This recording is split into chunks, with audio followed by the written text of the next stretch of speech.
नमस्कार जानकी ओडिया किचन को स्वागत। आज आम अंडा आमलेट बनैबा।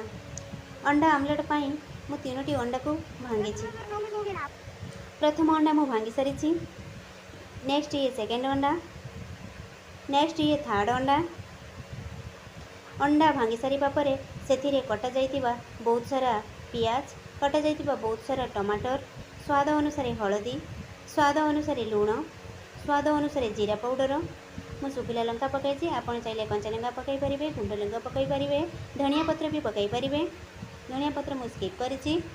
अंडाटी को भल भाव में फेंटी देबा।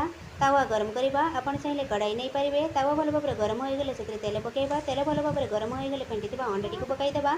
अंडा को एपरि भाव में पलटाई देबा। देखंतु केते भल भाव में हमर अंडा आमलेट टी रेडी होईछि। अंडा आमलेट तो हमर खाइबा पई प्रस्तुत हो जाइछि।